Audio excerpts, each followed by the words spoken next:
बिस्मिल्लाहिर्रहमानिर्रहीम। अस्सलाम वालेकुम नाज़रीन, आप यूट्यूब चैनल देख रहे हैं। मैं इमरान खान हूँ। शहबाज शरीफ साहब पाकिस्तान तो वापस आ गए हैं, लेकिन आते ही उनको कोरोना हो गया है। कोरोना बहुत समझदार है। अब कोरोना उस मौका पर होता है जिस मौका पर मुलाकातें नहीं करनी, उस मौका पर होता है जिस मौका पर अपने आप को थोड़ा सा दूर रखना है चीज़ों से, उस मौका पर होता है जब बहुत सारे सवालात उठाए जा रहे होते हैं। शहबाज शरीफ साहब को बार बार कोरोना हो रहा है। अल्लाह ताला उनको सेहत अता फरमाए, उनको तंदुरुस्ती अता फरमाए। लेकिन इस वक्त शहबाज शरीफ साहब को कोरोना हुआ है, तो मेरी इतला के मुताबिक लंदन में जितने लोग मौजूद हैं जो उनसे मिले, जिन्होंने उनके साथ ट्रैवल किया, वो सारे लोग अभी तक अपने टेस्ट नहीं करवा रहे। या तो इनको इस बात का यकीन है कि शहबाज शरीफ साहब का जो कोरोना है वो सियासी नौयत का है, या फिर उन्हें लगता है कि कोरोना उनको नहीं लगेगा। यानी उन्हें शक है कि शहबाज शरीफ साहब वाला कोरोना जो है वो उनको नहीं लग सकता, जिसको इससे पहले शहबाज शरीफ साहब मिलकर आए। नवाज शरीफ साहब से तो बड़ी करीबी जफ्फी डाली है, मुंह के साथ मुंह मिला के, और बाकी सबके साथ भी बड़ी अच्छी टाइट वाली जफ्फियां डाली हैं शहबाज शरीफ साहब ने। लेकिन उन सारों ने अपने कोरोना के टेस्ट नहीं करवाए। उन सबको अपने कोरोना के टेस्ट करवाने चाहिए, बल्कि उन सहाफ़ियों को भी जिनके साथ मियाँ शहबाज शरीफ साहब मिलते रहे हैं और वहाँ पे बहुत करीब उनके साथ आकर बातचीत करते रहे हैं। तो शहबाज शरीफ साहब कोरोना लेकर पाकिस्तान आ गए हैं और अभी तक कोई हिफाजती इक़दाम नहीं किए जा रहे, लेकिन कोरोना ने एक सहूलत ज़रूर फराहम कर दी है शहबाज शरीफ साहब को। यानी एक बुरी चीज़ को, एक बीमारी को भी किस तरह पॉजिटिवली और अच्छे तरीके से इस्तेमाल करना है, ये अगर आप सीखना चाहते हैं तो आप शहबाज शरीफ से सीखिए। सीखना चाहते हैं तो आप प्लेटलेट्स गिराकर नवाज शरीफ से सीखिए। आप सीखना चाहते हैं तो एक छोटी सी सर्जरी के लिए आप मरियम नवाज साहिबा से सीखिए। ये चीज़ें आपको बहुत तेज़ी से सिखाएंगे और आपको समझाएंगे कि बीमारी को अपने ज़ाती फ़ायदे के लिए कैसे इस्तेमाल किया जा सकता है। शहबाज शरीफ साहब ने आर्मी चीफ की तैनाती करनी है और ये हफ्ता बहुत इंपॉर्टेंट था जो अब शुरू हो चुका है। आज मंगल का दिन है और इसी हफ्ते के अंदर एक फैसला करना था, लेकिन अब कहा जा रहा है कि फैसला अभी नहीं किया जाएगा, 20 तारीख के बाद किया जाएगा। 25 को करें, 26 को करें, 27 को करें, फैसला तो बिलाखिर करना पड़ेगा और फैसला किए बगैर गुजारा नहीं होगा। अब क्या फैसला करना है? नवाज शरीफ वाला फैसला करना है या वो फैसला करना है जो नवाज शरीफ वाला नहीं है? क्योंकि नवाज शरीफ वाले फैसले में तो मेरिट नहीं होता, ये इमरान खान साहब का मानना है। और वो बार बार ये कहते हैं कि मियां नवाज शरीफ साहब मेरिट की खिलाफ वर्जी करेंगे और वो हमेशा कोशिश करते हैं कि चीज़ों को अपने हक में इस्तेमाल करें। तो नाज़रीन, शहबाज शरीफ साहब को फैसला तो वही वाला करना पड़ेगा जो फैसला उनको बताया जाएगा, चाहे वो कोरोना में हो चाहे वो कोरोना के बगैर हो। लेकिन क्या शहबाज शरीफ वो वाला हौसला और हिम्मत अपने अंदर पैदा कर सकेंगे? मुझे तो बहुत मुश्किल लगता है, क्योंकि इस वक्त पब्लिक की सपोर्ट उनके साथ है नहीं।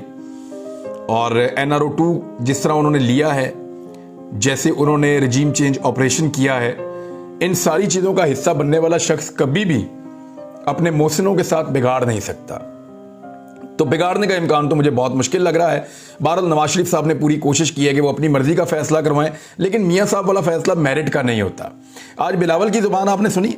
बिलावल भुट्टो जरदारी ने आज जब बात की तो बिलावल की बातों में शिकवे की बू आ रही थी। यानी बिलावल ने इस तरीके से बात की कि जैसे वो खुश नहीं है। यानी बिलावल ने कहा कि इस वक्त पाकिस्तान का निज़ाम नहीं चल रहा, जब टीवी लगाते हैं तो कोई अच्छी खबरें नहीं मिलती। इसका मतलब आप समझ रहे हैं? इसका मतलब ये है कि पीपल्स पार्टी, क्योंकि एस्टेब्लिशमेंट की जो पहली जमात है ना, एस्टेब्लिशमेंट की पहली प्रायोरिटी है वो पाकिस्तान पीपल्स पार्टी है इस मरतबा, और पाकिस्तान पीपल्स पार्टी ने ये सारा ऑपरेशन लीड किया था। तो पीपल्स पार्टी अपने आप को बाहर करेगी उस मामले से जो नवाज शरीफ और शहबाज शरीफ दोनों भाई मिलकर अपनी मर्जी से करने की कोशिश करेंगे। तो इसको आप क्लियर कर लें। दूसरा, जो वो मिलकर करने की कोशिश करेंगे उस पर इमरान खान साहब ने एक और तहफ़्फ़ुज़ात का इजहार कर दिया है।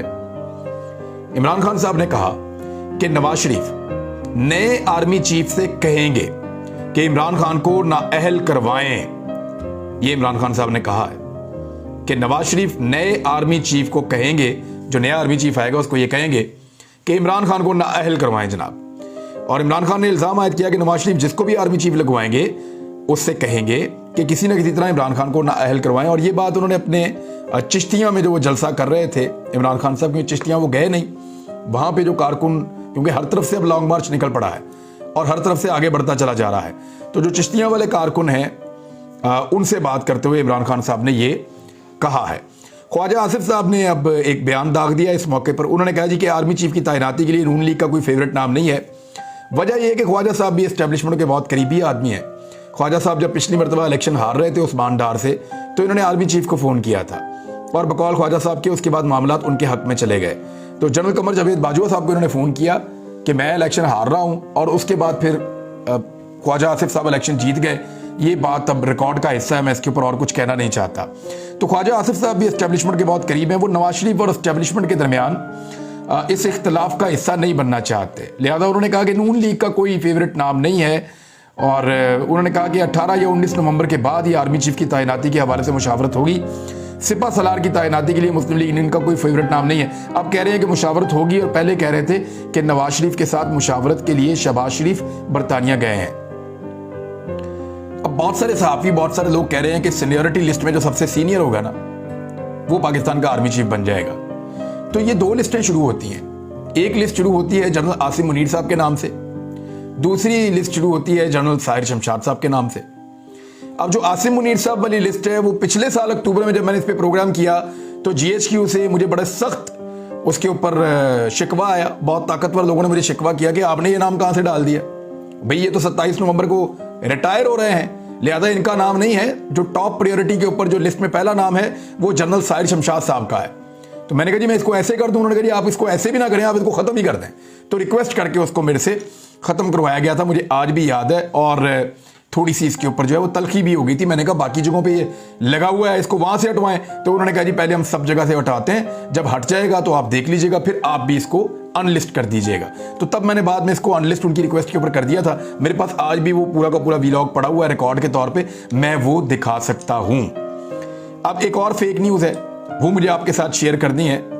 लेकिन लॉन्ग मार्च के लिए जिस नफरी को इस्लामाबाद पहुंचाया गया है, अभी तक वो नफरी जो है 51 करोड़ 48 लाख रुपए का खाना खा गई है। यानी जहर खाने के लिए इनके पास पैसे नहीं है।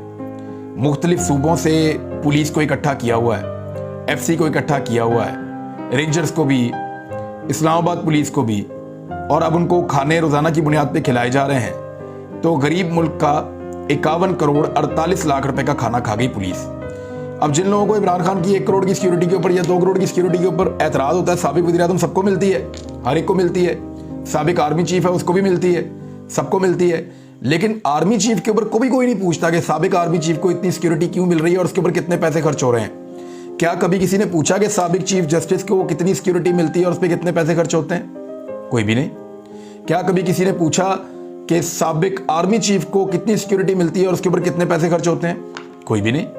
क्या कभी किसी ने पूछा कि रिटायर IG साहिबान और चीफ सेक्रेटरी साहिबान जब वो बाद में अपनी ज़िंदगी गुजारते हैं तो उनको कितने मुलाजिम मिलते हैं और कौन कौन से बेनिफिट मिलते हैं? क्या किसी ने पूछा? कभी किसी ने नहीं पूछा। ये हो सकता है आज शुरू कर दी जाए, 1-2 दिन इसमें ले लें, लेकिन ज़्यादा इम्कानात मेरी इतला के मुताबिक ये है कि आज ही शुरू किया जा सकता है। एक चाबी वाला खिलौना है, उसको दुबई में अरेंज किया गया है और उसको चाबी भर दी गई है। तमाशा जो है वो Jio TV से गालिबन शुरू किया जाएगा। इस किस्म की शुनीद है और ख़बर मेरी है मेरे पास, और असल खबर मैं जानता हूँ कि वो तमाशा है क्या और बनाया कैसे गया है। ज़रा पहले इनको बात कर लेने दें, अपने बयानात दे लेने दें, फिर मैं तफसीलात आपके सामने रखूँगा कि ये गेम कैसे किया गया है और किसने किया है और किस तरीके से इसको किया है। अरशद शरीफ भाई वाले मामले के ऊपर पाकिस्तान के मीडिया ने एक बड़ी बेशर्मी का किरदार अदा किया है।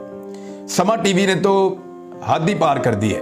यानी अब वो ये कह रहे हैं कि अरशद शरीफ अपनी फैमिली को नैरोबी में सेट करना चाहते थे, वो कीनिया के अंदर कारोबार करने का सोच रहे थे। यार खुदा का नाम लें आप, वो वहां रहना नहीं चाह रहे थे।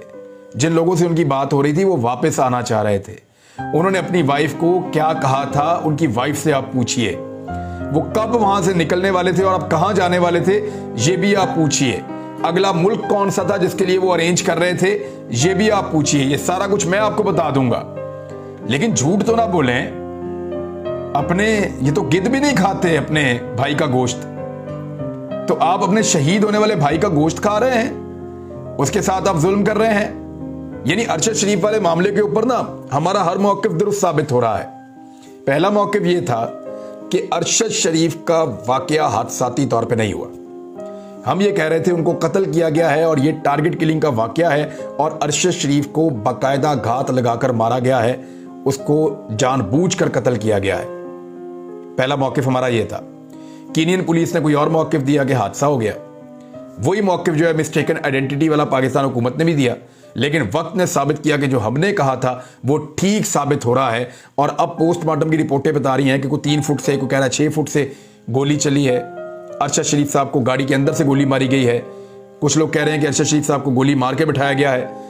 तो ये साबित करता है कि जो पहले दिन वाला मौक़िफ़ हुकूमत पाकिस्तान और हुकूमत कीनिया का था वो गलत था। अरशद शरीफ भाई के बारे में जो हमारे खदशात थे वो दुरुस्त थे कि उनको टारगेट किलिंग उनकी की गई है।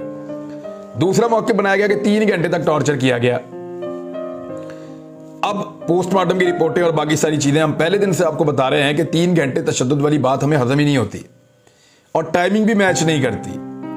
दूसरा, दिल को भी बड़ी तकलीफ होती है जब ये बात सुनते हैं। तो ये तो ऐसे है कि आपने मरे हुओं को मारना है। तो वो खबर भी अल्लाह का शुक्र है कि गलत साबित हुई कि 3 घंटे तक बिठाकर टॉर्चर किया गया, उंगलियों के नाखून खींचे गए, उंगलियों को तोड़ा गया, पसलियों को तोड़ा गया। वो सारी चीजें पोस्टमार्टम बता रहा है कि खींचातानी के जुमरे में तो आ सकती हैं। फौरी तौर पे अगर कोई गोली चला रहा है तो उसकी मज़ामत या उसकी जो तकलीफ है उसके जुमरे में तो आ सकती हैं।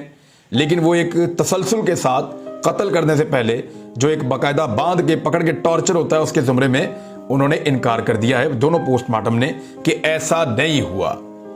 अब इन खबरों की दोनों चीजें जो हम कह रहे थे वो दोनों ठीक साबित हुई हैं। अब मामला यह है कि चीफ जस्टिस ऑफ पाकिस्तान ने यह फैसला करना है कि उन्होंने अरशद शरीफ शहीद भाई के मामले के ऊपर खुद एक इंडिपेंडेंट जुडिशल कमीशन बनाना है या उनकी फैमिली और हम सब मिलकर वकला का एक बड़ा तगड़ा पैनल करें और खुद सुप्रीम कोर्ट ऑफ पाकिस्तान में इस केस को लेकर आएं और वहां पे हम मजबूर हो जाएं कि इस केस को हम लड़ते रहें अदालत में और तमाम शवाहिद वहां पे मंगवाए जाएं और दोबारा इस सारे मामले की इंक्वायरी करवाई जाए। ये फैसला चीफ जस्टिस ऑफ पाकिस्तान ने करना है। बहरहाल इसमें इस केस में फैक्ट फाइंडिंग कमेटी ने फैसल वाडा और मुराद सईद को तलब कर लिया है और मुराद सईद तो बहुत कुछ जानते हैं। फैसल वाडा उतना ही जानते हैं जितना उनको बताया जाता है, जितना उनके जो ताकतवर लोग उनको बता रहे हैं फैसल वाडा उतना ही जानते हैं। लेकिन मुराद सईद को मैं जानता हूं कि हम सबसे ज़्यादा इन्फॉर्मेशन जिन लोगों के पास है उनमें एक मुराद सईद हैं और मुराद सईद ने इन्फॉर्मेशन सिर्फ अपने तक नहीं रखी हुई, कुछ और लोगों तक भी दी हुई है। तो ये इन्फॉर्मेशन कई जगह पे फ्लोट कर रही है और उसका एक बड़ा हिस्सा मुराद सईद के साथ है।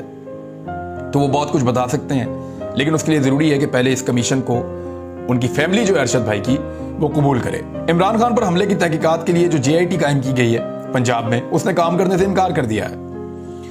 अच्छा, होता यह है कि जब आप ताकतवर आदमी के खिलाफ कोई इंक्वायरी करना चाहते हैं, कोई JIT बनाते हैं, कुछ करते हैं, तो वो काम ही नहीं करना चाहती। आपको याद है शरीफ खानदान का केस ही नहीं सुनना चाहता था कोई जज, फिर रजीम चेंज ऑपरेशन होता है, फिर पूरा का पूरा एक NRO 2 मुकम्मल होता है, फिर जाके केस सुनते हैं। मरियम नवाज का तो केस पासपोर्ट वाला कोई जज लेता ही नहीं था।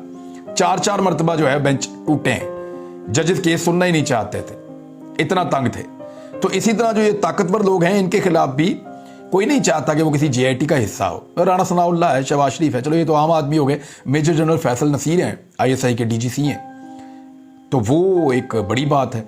तो लोग जो हैं उन्होंने इनकार कर दिया और JIT ने काम करने से इनकार कर दिया है। महकमा दाखिला सिर्फ वाक़े की तफ्तीश के लिए सिर्फ लेटर ही जारी कर सकी है। अरकान को अब तक पंजाब हुकूमत या IG से किसी ने आगाह नहीं किया। JIT ज़राए के मुताबिक IG पंजाब भी मुकदमा दर्ज होने के बाद चुपचाप 14 रोज़ की एक्स पाकिस्तान लीव पर चले गए हैं, यानी वो भी निकल गए हैं और नए IG ने भी कोई इसके ऊपर अहकामात नहीं दिए। तो आप समझ सकते हैं कि ताकतवर अगर कोई है इस मुल्क में तो उसके खिलाफ कैसे मुमकिन है कि JIT काम कर सके। इमरान खान साहब की सिक्योरिटी का नया प्लान तैयार हो गया है और ट्रेंडिंग जो है वो सोशल मीडिया के ऊपर जो 2 नंबरियां हैं वो जारी हैं PMLN की, पीपल्स पार्टी की, लेकिन रोजाना मुंह की खानी पड़ती है। अभी जब आप ये वीलॉग सुन रहे होंगे तो एक नया प्रोपेगेंडा खड़ा होगा, उसके ऊपर अगला वीलॉग करेंगे, तफसीलात आपके साथ मैं शेयर कर दूंगा। लेकिन इमरान खान साहब की पार्टी की मीटिंग हुई है और उस पार्टी की मीटिंग के अंदर अहम फैसले किए गए हैं। अब पाकिस्तान तहरीक इंसाफ कबल अज़ वक्त इंतखाबात की नई हिकमत अमली के लिए PTI ने अवामी दबाव को बढ़ाने का फैसला किया है। ज्यादा लोगों को इकट्ठा किया जाएगा, ज्यादा बड़ा जुलूस निकाला जाएगा। इमरान खान साहब का जो रावलपिंडी वाला इज्तिमा होगा उसके लिए पूरे पाकिस्तान को दावत दी जाएगी और फिर लोगों को रावलपिंडी और इस्लामाबाद के अंदर रोका जाएगा। ये इतने लोग होंगे कि एक शहर के अंदर पूरे भी नहीं आ सकेंगे, इस तरह के लोग कुछ क्लेम कर रहे हैं। देखते हैं ऐसा होता है या नहीं होता, लेकिन बहुत बड़ी तादाद में लोग पूरे पाकिस्तान से पहुंचेंगे और एक दबाव बन जाएगा जुड़वा शहरों के ऊपर, इस्लामाबाद और रावलपिंडी पे। और इस मुशावरती इजलास के अंदर जो PTI के अहम तरीन लोग हैं उन्होंने सबने इसमें शिरकत की थी और ये कहा है कि अवामी सतह पर मीडिया के महाज पर हर जगह के ऊपर इस मामले को बहुत ज़्यादा उठाया जाए। दूसरी जानिब ये बयानियाँ बनाने की कोशिश नाकाम हो गई है PMLN की और पीपल्स पार्टी की कि इमरान खान ने बैरूनी साजिश के अपने बयानिए से यू टर्न लिया है, बल्कि इमरान खान साहब ने वो इंटरव्यू का पूरा क्लिप जारी किया जिसमें उन्होंने बताया कि मैं बैरूनी साजिश कल भी कहता था, आज भी कहता हूँ, दोस्ती सबके साथ करना चाहेंगे, गुलामी किसी की नहीं करेंगे। यही है वन लाइनर पाकिस्तान का। अब तक के लिए इतना ही। अपना ख्याल रखिएगा, अपने इस चैनल का भी। अल्लाह हाफ़िज़।